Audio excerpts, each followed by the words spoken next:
Peace, everybody. I go by the name of Healy. I'm a rapper / spoken word artist, poet, and you're with us for the 4th installment of the Masterclass sessions for potential applicants of the Young Creatives. Hi Ty, thank you so much for joining us. So, first questions first. As a performance artist, what is your process for taking what you've written from the page to the stage? It's a great question. So for me, it's all about comfortability, because if you're not happy with your performance, how you see the performance, you won't be able to convey it on the stage. So before you even think about how an audience receives it, you have to almost be like the best version of yourself. So for me, it's basically going over and over. It's like revision almost. You go over and over it. You look at yourself in the mirror or the phone, you practice it a million times, you watch it back, you critique, and you get to a point where you're really happy with it. Because when you go to the stage after that, you kind of remember how you've reviewed it and how you've like made it to your specifications. And once you're happy with it and people can kind of see that, they'll receive it with that same kind of way, because they'll feel your energy and your confidence when you're performing. So that's kind of my process, really. Yeah, absolutely. I think practice makes perfect. Exactly. It does work. It does. So I know that you write your own work, but sometimes you're given somebody else's words to perform. So how do you go about making your performance piece unique to you, even if you haven't written it yourself?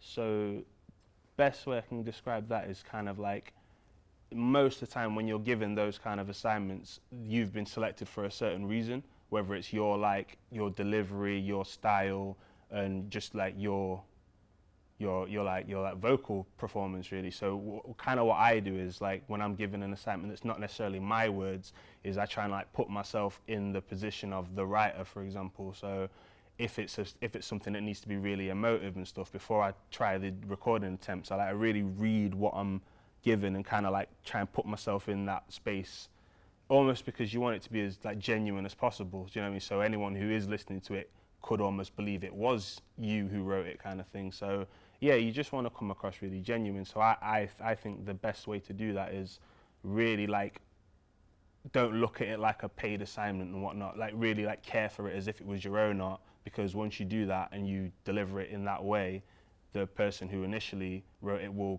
get like re-inspired and like really be thankful that you brought their piece to life. So I think it's about care. You know, you really have to care for people's art.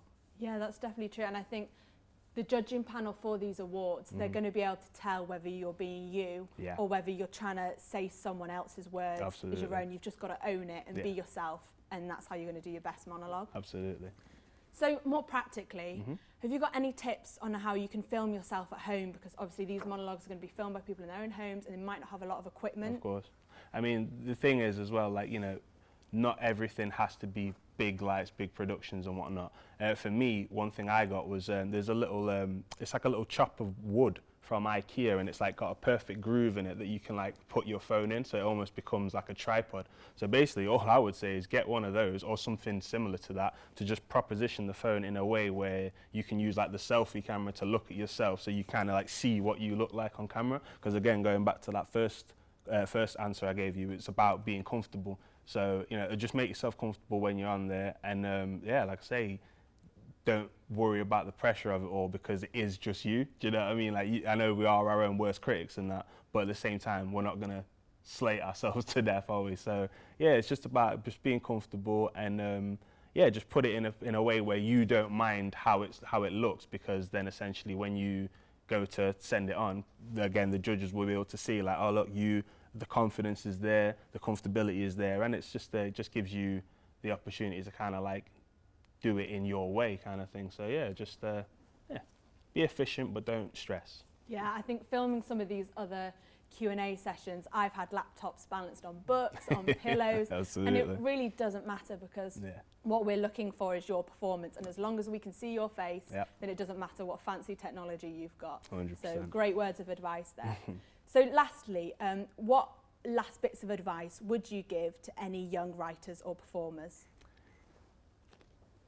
The cliche answer to that would be just be yourself, do your thing. I think one thing we kind of have to remember, especially in these times, you know, our creative outputs and stuff, we use this stuff to like entertain, to kind of give us a break from like the reality, not the realities, but the you know, the stresses of day-to-day life. So while it might be like a really tough time at the minute, just remember you're creating art to kind of like alleviate that a little bit. Do you know what I mean? So I would say, like for me, at the minute, I don't really do too much of my writing based on COVID or anything like that, because I'm trying to give you something to escape from rather than dwell on it kind of thing. So I would just say, when you're doing this, just remember that we're out here to bring positivity, you know, which we're trying to like give some hope, some resilience for everyone to kind of like see. And these judges want to be inspired just as much as you do, as much as I do. So kind of just like keep that in mind, and yeah, like just be genuine is what I would say,